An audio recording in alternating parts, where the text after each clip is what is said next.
Medical কলেজের পড়ুয়াকে গণধর্ষণ করার অভিযোগে 5 জন অভিযুক্তকে গ্রেফতার করেছে পুলিশ। তাদের প্রত্যেকেরই নাম এফআইআরে ছিল। মঙ্গলবার ভোরে তাদের ঘটনাস্থলে নিয়ে গিয়ে ঘটনার পুনর্নির্মাণ করা হয়। শুক্রবার রাতে ডাক্তারি ছাত্রীকে ক্যাম্পাসের বাইরে জঙ্গল লাগাওয়া এলাকায় গণধর্ষণ করা হয় বলেই অভিযোগ।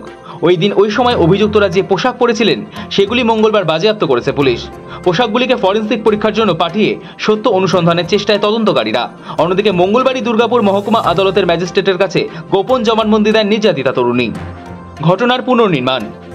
মঙ্গলবার নির্যাতিতার সহপাঠীকে নিয়ে ঘটনাস্থলে পৌঁছয় পুলিশ। শুরু হয় ঘটনার রাতের পুনর্নির্মাণ। দুর্গাপুরের ডিসি ইস্ট অভিষেক গুপ্তা এবং অ্যাসিস্ট্যান্ট কমিশনার সুবীর দের নেতৃত্বে ঘটনার পুনর্নির্মাণ চলে।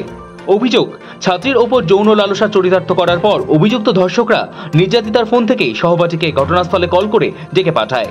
রাস্তা দিয়ে যাওয়ার সময় সে কি দেখেছিল, জঙ্গলে গিয়েই বা কি দেখেছিল, কারা তাকে ফোন করেছিল, কারা সেখানে উপস্থিত ছিল, সবটাই পুঙ্খানুপুঙ্খ জানার চেষ্টা করছে তদন্তকারীরা। বন্ধুটির ভূমিকাও খতিয়ে দেখা হচ্ছে।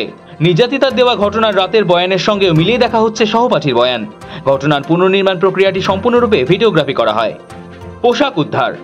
মঙ্গলবার সকালে তদন্তে নেমে ধৃতদের মধ্যে দুজন, শেখ নাসির উদ্দিন ও শেখ রিয়াজউদ্দিনকে নিয়ে পুলিশ পৌঁছয় বিজারা গ্রামে তাদের বাড়িতে। তদন্তকারীরা সেখান থেকে উদ্ধার করেছে কিছু পোশাক, যা শুক্রবার অর্থাৎ ঘটনার রাতে অভিযুক্তরা পড়েছিল। আজকে কি হলো? স্যার ইনভেস্টিগেশন চলছে স্যার বলছি সহপাঠীকে কি আনা হয়েছিল? ইনভেস্টিগেশন চলছে, আর ডিটেইল বলতে পারবো না, সিপি স্যার বলে দেবেন। সূত্রের খবর, ধৃত 5 জনের মধ্যে একজন জেরায় ধর্ষণের কথা স্বীকার করেছেন। তবে পুলিশ এই বিষয়ে নিশ্চিত হতে ডিএনএ পরীক্ষার রিপোর্টের জন্য অপেক্ষা করছে। আইন অনুযায়ী ধর্ষক যেই হোক, ঘটনাস্থলে একাধিক জন উপস্থিত থাকলে গণধর্ষণের মামলায় রুজু হয়ে থাকে। ওড়িশার বাসিন্দা ওই নির্যাতিতা দুর্গাপুরের এক মেডিকেল কলেজের 2য় বর্ষের পড়ুয়া। অভিযোগ, গত শুক্রবার রাতে ক্যাম্পাসের বাইরে বেরিয়ে নির্যাতনের শিকার হন তিনি। গণধর্ষণের অভিযোগে তদন্তে নেমে পুলিশ আগেই 3 জনকে গ্রেফতার করেছিল। রবিবার তাদের আদালতে হাজির করানো হয়। বিচারক তাদের 10 দিনই পুলিশি হেফাজতে রাখার নির্দেশ দিয়েছেন।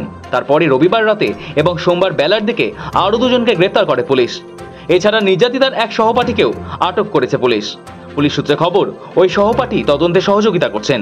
সোমবার আসানসোল দুর্গাপুর কমিশনারেট পুলিশ কমিশনারেটের তরফে জানানো হয়েছে, দুর্গাপুর কাণ্ডে নির্যাতিতার পরিবারের সঙ্গে সবসময় যোগাযোগ রাখা হচ্ছে।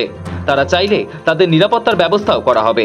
সোমবার ওড়িশার মুখ্যমন্ত্রী মোহন চরণ মাঝি হাসপাতালে চিকিৎসাধীন নির্যাতিতা তরুণীর সঙ্গে ফোনে কথা বলেন। পরে ওড়িশার মুখ্যমন্ত্রীর দপ্তর থেকে জানানো হয়, দুর্গাপুর কাণ্ডে দ্রুত সুবিচারের জন্য সর্বস্তর থেকে চাপ তৈরি করা হবে বলে তাদের আশ্বাস দিয়েছেন মোহন চরণ। নির্যাতিতা তরুণী বর্তমানে হাসপাতালে চিকিৎসাধীন। হাসপাতালে সর্বশেষ মেডিকেল বুলেটিনে বলা হয়েছে, তিনি আগের থেকে ভালো আছেন এবং শারীরিক অবস্থা স্থিতিশীল। পুলিশের তরফে কড়া বার্তা দিয়ে জানানো হয়েছে, সব দোষীদের কঠোর শাস্তি দেওয়া হবে। লালু খানের রিপোর্ট, সময় কলকাতা।